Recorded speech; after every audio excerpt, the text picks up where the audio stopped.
ඔබ මේ සම්බන්ධ වී සිටින ඇඩිලේඩ් ලක්කඳ ගුවන්විදුලි වැඩසටහනත් සමගයි. අප දැන් මේ සූදානම් වෙන්නේ මෙම වෙසක් මාසය පුරාවට ඔබ වෙත ගෙනෙන ධර්මදේශනා මාලාවේ අද දවසේ ධර්මදේශනාව ඔබ වෙත මෙසේ ගෙනීමටයි. ඉතින් අද ධර්මදේශනාව පවත්වනු ලබන්නේ ඇඩිලේඩ් ශ්‍රී ලංකා බෞද්ධ විහාරවාසී පූජ්‍යපාද තිබ්බටුගොඩ විසුද්ධිරතන ස්වාමින් වහන්සේ විසින්.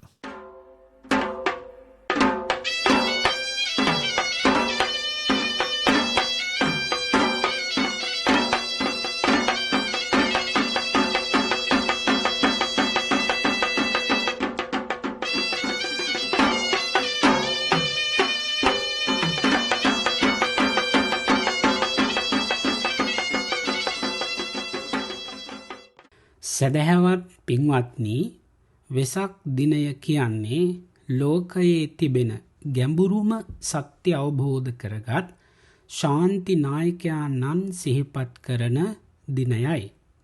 බුදුහිමියන් බුදුවීමෙන් පසු මුලින්ම දේශනා කළේ චතුරාර්ය සත්‍ය පිළිබඳවයි. බොහෝ දෙනෙක් සිතන්නේ චතුරාර්ය සත්‍ය කියන්නේ මරණයෙන් පසු නිවන් දකින්නට පමණක් ඇති දෙයක් කියයි. නමුත් ඇත්තටම එය අපේ අද දවසේ ජීවිතය සාර්ථක කරගන්නට තිබෙන ඊටාම ප්‍රායෝගික විද්‍යාත්මක ක්‍රමවේදයයි. අද අපි හැමෝම ජීවිතේ මොනයම් හෝ පීඩාවකින් ඉන්නේ. ඒ පීඩාව බුදු දහමේ දුක්ඛ සත්‍ය ලෙස හඳුන්වනවා. අපට අවශ්‍ය දේ නොලැබීම, ප්‍රියයන්ගෙන් වෙන්වීම, මේ හැම දෙයක්ම දුකක්. බුදු හිමියන් පෙන්වා දුන්නේ මේ ප්‍රශ්න දෙස බලා හඬා වැටෙන්නට නොව ඒ ප්‍රශ්නයට හේතුව සොයන්නටයි. ප්‍රශ්නයට හේතුව සමුදය සත්‍ය හෙවත් තණ්හාවයි. අපි හැමෝම අද අසාර්ථක වෙන්නේ ඇයි? අපි අනවශ්‍ය දේවල් පස්සේ දුවනවා. අනුන් සමග සසඳමින් තවත් දේවල් රැස් කරන්නට යනවා. මේ අධික ආශාව නිසාම අපේ සැනසීම නැති වෙනවා. ඕනෑම ප්‍රශ්නයකට විසඳුමක් තියෙනවා. එය නිරෝධ සත්‍යයි.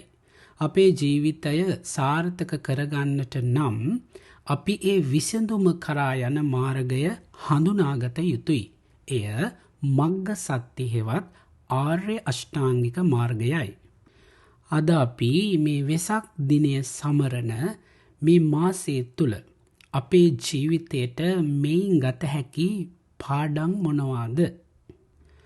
සම්මා දිට්ඨි, නිවැරදි දැකීම. ජීවිතයේ ප්‍රශ්න එන විට සැලෙන්නේ නැතිව මෙය ලෝක ස්වභාවය බව තේරුම් ගැනීමයි.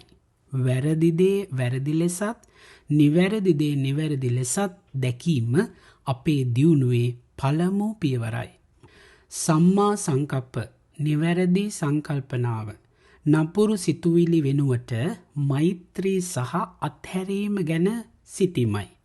අපි අනුන්ට ඊර්ෂ්‍යා නොකර ඔවුන්ගේ දියුණුව ගැන සිතනවා නම් අපේ සිත සෑම විටම සැහැල්ලුයි. සම්මා වාචා, නිවැරදි වචනය. බොරු කීම, කේලාම් කීම සහ රළු වචන භාවිතයෙන් වැළකීමයි. අපේ වචනය නිසා කෙනෙකුගේ හිත රිදෙන්නේ නැත්නම් අපට ඕනෑම තැනක ගෞරවයක් ලැබෙනවා. සම්මා කම්මන්ත, නිවැරදි ක්‍රියාව. සතුන් මැරීම, සොරකම වැනි අකුසල් වලින් වැළකී අනුන්ට උපකාර කිරීමයි. ඔබ අතින් අද දවසේ තව කෙනෙකුට යහපතක් වුණා නම් එයයි උතුම්ම වෙසක් සැමරුම. සම්මා ආජීව, නිවැරදි ජීවනෝපාය. අනුන්ට හානියක් නොවනසේ ධර්මානුකූලව මුදල් ඉපයීමයි. එවිට ලැබෙන සතුට ඉතාමත් වටිනවා. සම්මා වායාම, නිවැරදි උත්සාහය. අකුසල් දුරු කර කුසල් වර්ධනය කිරීමට උත්සාහ කිරීමයි. ජීවිතයේ ඉලක්ක කරා යාමට අවශ්‍ය වීර්යය මෙයින් ලැබෙනවා. සම්මා සති, නිවැරදි සිහිය.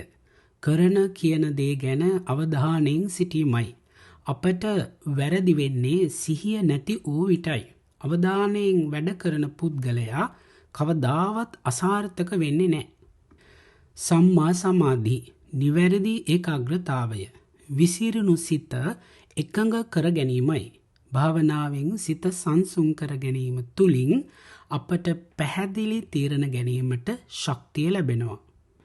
සැදැහැවත් පින්වත්නි, මේ අංග 8 අපේ ජීවිතයට එකතු කරගත්තොත් අපේ පෞල් ජීවිතය, රැකියාව, අධ්‍යාපනය යන හැම දෙයක්ම සාර්ථක වෙනවා.